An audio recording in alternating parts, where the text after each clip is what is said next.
So yeah, I was given an extra 10 minutes to talk to you about our stem cell therapy. I know we're all running later than we thought we'd be here, but this is reasonably quick, and actually Sharon covered a lot of it. So I don't know if Sharon's still here, but of course I'm not the only person in the room that works with stem cells. So if you have any questions about this at the end, and Sharon is around, you can ask either of us.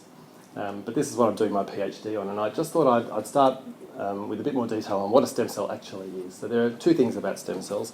The first is that they are a cell that can turn into any other cell in the body, and the second is that they're capable of renewing themselves or creating copies of themselves, and they do it ad nauseum. And I've shown you a few images here that I've taken in the lab, where you've got a few stem cells in the top. The next day you come back and they've doubled in size. The next day you come back and they've doubled in size again, and they can do that seemingly forever. Perhaps not forever, but they can do it for a long time, and we can control that and manage it in the lab. And that's really good for us because it means that once we've got stem cells from a particular source, we don't have to go back to that source to get more. We can freeze some down in liquid nitrogen, we can thaw them out, and we've essentially got them at our disposal forever, which is great. And we've known about stem cells for about 20 years, but for the first 10 years of that, the only way of isolating stem cells for humans was to extract them from unused in vitro fertilised human embryos. And that was obviously a contentious practice at the time.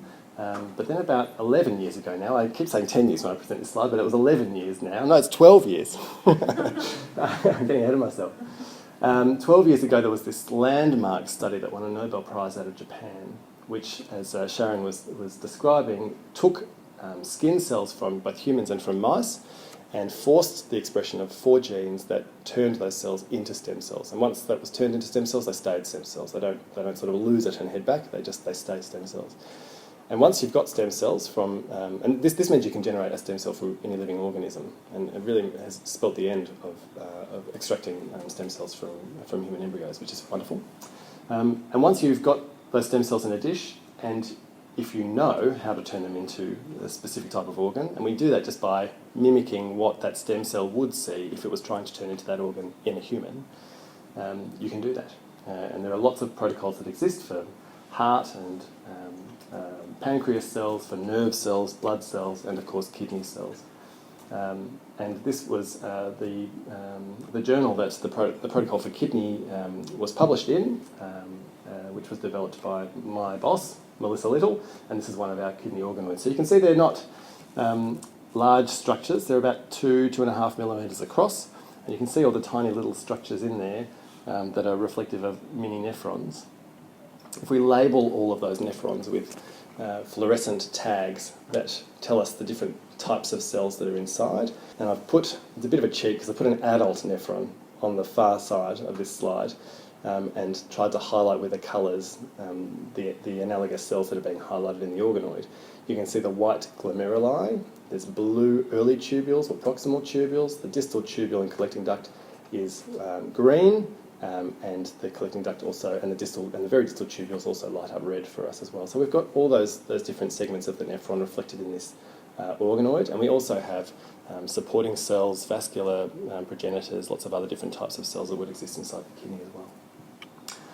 So now we have this ability to take a patient with a genetic renal disease. We can isolate their skin cells. This is a familiar image just because Sharon showed it as well. And we can turn those cells into stem cells and turn those stem cells into a kidney.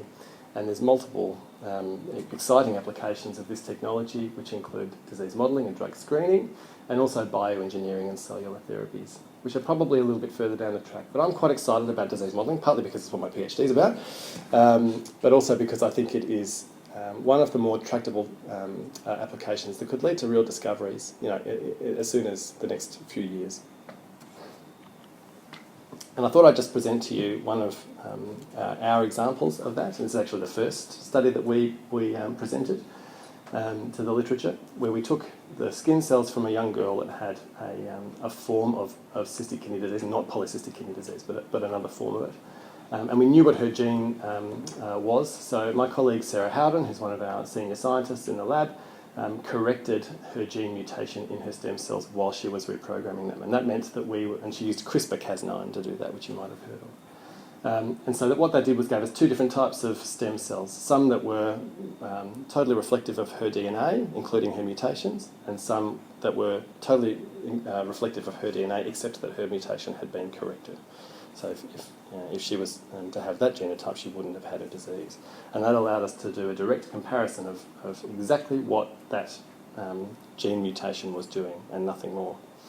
And when we looked at the tubules in her kidneys, what we could see was that the primary cilia looked completely different. And we expected this because it had already been published in mouse models. We just wanted to prove that the kidney organoids were capable of expressing some form of recognisable disease, and that that would suggest that we could use them to go forward and study kidney disease more broadly. And we were really happy to see that. So you can see the club-shaped sort of baseball bat cilia up the top from her line, and when we made the organoids from the normal, from the gene-corrected line, we can see that that had normalised. So this is really exciting. But what does it mean for polycystic kidney disease? Because that's what we're here to discuss. So it's great because it's patient-derived. As Sharon was saying, it allows us to start thinking about personalised therapeutic screening, so making a whole heap of kidney organoids. Because remember, your stem cells will just keep ticking along in the lab, so I can just make as many of your kidney organoids as I want, and we can say, oh, all right, there's 500 odd drugs that we want to screen and see if they might help the effect of the disease. Let's just put one on each organoid and see what happens. And as long as we've got some sort of readout from the organoid, we can do that. It's developing the readout that is currently the challenge. There are some limitations to this, though, as exciting as it is. So these are not totally natural, physiological kidneys in a dish. They don't have a blood supply, which is obviously a rate-limiting step to their growth. They don't have any urine flow. And remember, we keep saying that the cilia keeps the design of the cilia is to detect urine flow and flow across the cell. And we're not getting that in these organoids. So we don't know whether that sort of alters the way that something like a polycystic kidney disease or another ciliopathy will present.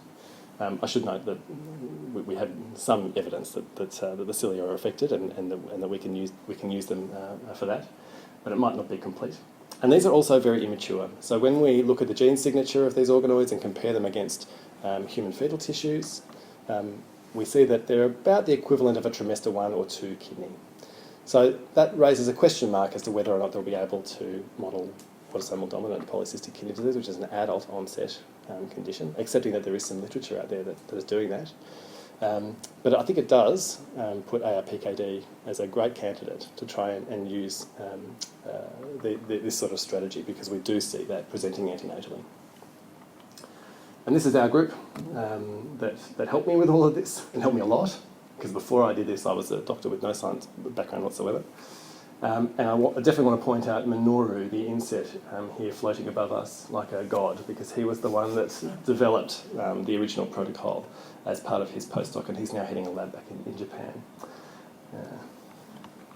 And I like this cartoon. I always like to show it at the end of my talks. If only the organoids could wee. As a paediatric kidney specialist, I'd be in the perfect position just to sort of catch it. It would give us great information about what the organoids were doing, but of course they don't do that.